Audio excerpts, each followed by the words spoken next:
Hello friends, ഈഗി വിങ്സിലേക്ക് സ്വാഗതം. നമ്മൾ ഇന്ന് എങ്ങനെ മീൻകറി ഉണ്ടാക്കാൻ നോക്കാം. നമ്മുടെ മലപ്പുറം ഭാഷയിൽ പറഞ്ഞാൽ നല്ല മീൻ മുളകിട്ടത് എങ്ങനെ ഉണ്ടാക്കാൻ നോക്കാം. അതിന് വേണ്ട സാധനങ്ങൾ: സവാള, വെളുത്തുള്ളി അരിഞ്ഞത്, കറിവേപ്പില, ഒരു നാരങ്ങ വലിപ്പത്തിലുള്ള പുളി വെള്ളത്തിലിട്ട് വെച്ചതാണ്, മഞ്ഞൾപ്പൊടി, മുളക് പൊടി, 3 മുളക് അരിഞ്ഞതാണ്, ഒരു തക്കാളി, ഒരു ചെറിയ കഷ്ണം ഇഞ്ചി. ഇത് നമുക്ക് മിക്സിയിൽ തിരക്കാനുള്ളതാണ്. വെളിച്ചെണ്ണ, ആവശ്യത്തിന് ഉപ്പ്, മീൻ.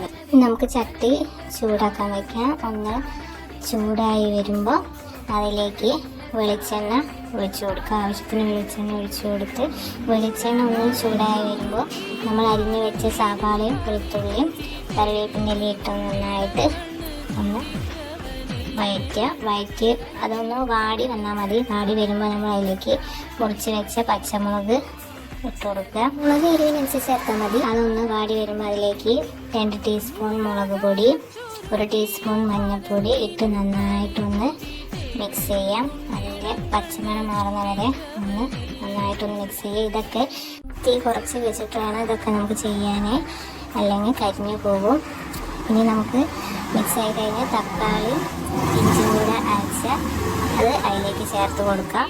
എന്നിട്ട് അതെല്ലാം ഒന്ന് നന്നായിട്ടൊന്ന് മിക്സായി വരുമ്പോൾ നമുക്ക് അതിലേക്ക് നമ്മൾ എടുത്ത് വെച്ച പുളിവെള്ളം ചേർത്ത് കൊടുക്കാം. നന്നായിട്ടൊന്ന് മിക്സ് ചെയ്ത് ആവശ്യത്തിന് ഉപ്പിട്ട് കൊടുക്കാം.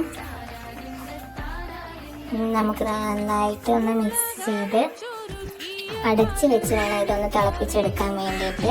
നന്നായിട്ട് തിളയ്ക്കണം, അടച്ച് വെച്ചിട്ട് തന്നെ തിളപ്പിക്കണം. ഇതാ നമ്മുടെ കാര്യം നന്നായിട്ട് തിളച്ച് വന്നിട്ടുണ്ട്.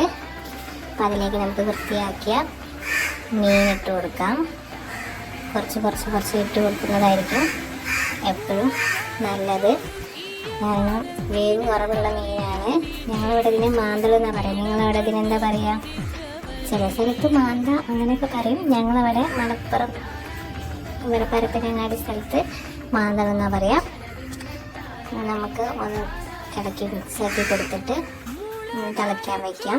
നന്നായിട്ട് തിളയ്ക്കണം, തീ കൂട്ടി വെക്കണം കേട്ടോ. അതിനൊക്കെ നന്നായിട്ടൊന്ന് തിളച്ച് വറ്റാൻ പാടില്ല, നന്നായിട്ടൊന്ന് തിളച്ച് വെക്കണം. അടച്ച് വെച്ച് നമുക്ക് തിളപ്പിക്കാം.